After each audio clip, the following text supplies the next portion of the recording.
So now I'm going to jump ahead and just compress this down.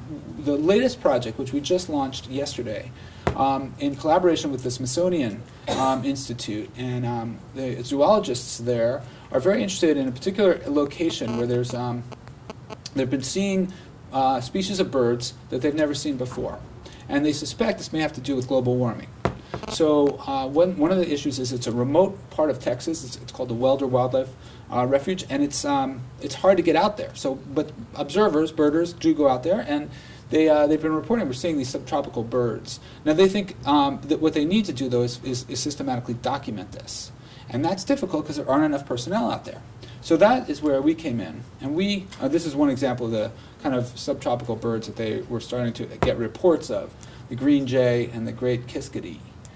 Beautiful birds. So we decided, we spent about a year developing a system, again under a National Science Foundation grant, with some support from Microsoft, for this new system that we call Cone Welder. And Cone stands for Collaborative Observatory for Natural Environments. And the idea, and this is on the web, and I'll show you, you can log in and play this. As of yesterday, we had 172 players registered. And there's no cost, you just come in, register, it just takes a minute, and then you get a password and you can come in. Then what happens is when you go to this site, there's a little descriptive material, etc. But this is the big idea. You get to this page, and it's the observatory. And here's the idea. On the top is a panoramic view. We have a pan-tilt-zoom robotic camera out there. It's a really beautiful piece of equipment. This has been designed for security purposes, but we've applied it to teaching. And this is a feeder station that was set up by the zoologist we're working with, John Rapole. And then this is the live camera, and I'll show you what this looks like in a second, but you turn this on, and then basically by moving your mouse and creating frames around here, you're essentially driving the camera to zoom in on different sections of the feeding station. So you can look around, and when you see something of interest, you can zoom in on it, etc. When you see something of interest, you press the button here, and it basically snaps a photo, and that goes into your automatic gallery. Then what comes in is that, and you get a point for that, for taking a picture, but you also get points for classifying pictures of others. So when you see a picture, so here's just another view, but when you get to a picture that you think is interesting or you recognize, you can then pull down the categories, and you can assign a category to that bird. And so we've been able to use a database that has a large number of bird categories in it. And so then when 3 people categorize a bird, then that category emerges and shows, and then people get points for correctly basically classifying the bird.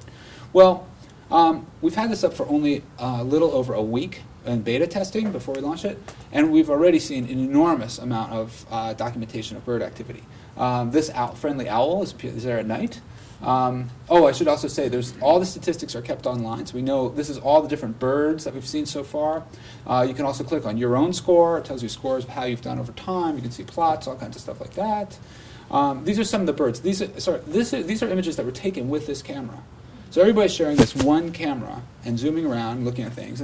But what's amazing to me, at least, is that people are able to zoom in and really capture some fine detail of these birds. This, by the way, is the green jay that they've needed documentation on. So far, we've gotten about a dozen photos of this bird already, but a whole bunch of other ones. And I'm not a real bird expert, but a lot of people on here are, and I'll show you this real quickly. I'm sorry. So then there's things like the barn owl, and then we're also seeing other animals that are creeping around there late at night and various other times. Okay, so I'm just going to show you just for 1 second, if I have this thing in action.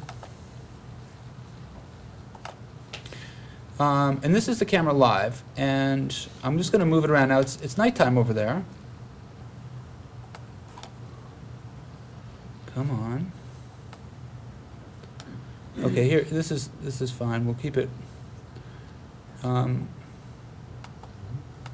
So there's not much going on. I was hoping I'd get a nice owl or something for you to look at, but what I can show you is that at this point there's about 7 other people online. So they're shown on the left. That's 1, 2, 3, 4, 5, 6, 7. So the 7 people are online. They're chatting back and forth. And now what's happening is I'm not controlling it. They're controlling it. So what's fascinating to me is that there's people who are much more dedicated than I am, who are spending a lot of time. They know where the birds are hanging out at different times of the day. They're in there zooming around, and they're able to zoom in and look at hummingbirds in the hummingbird feeders. So what you've got is an incredible collective expertise that this group is building up, and it's very exciting. So I think it's one of the things that like what we're talking about with Sam and Megan, The idea of an authentic learning environment. You're really connecting to real nature. It's a real problem that scientists really care about, and you can contribute to it. So any kid from anywhere can do it. And it's performance-based. It's all about this idea of creating keen observers, as Megan mentioned. And I think it really boils down to the idea that everyone loves a treasure hunt. I mean, it's built into us. We just love to discover and find things. And if you turn it into a game in that way, that there's something to get out of it, you get points. I think it's very compelling. Thank you.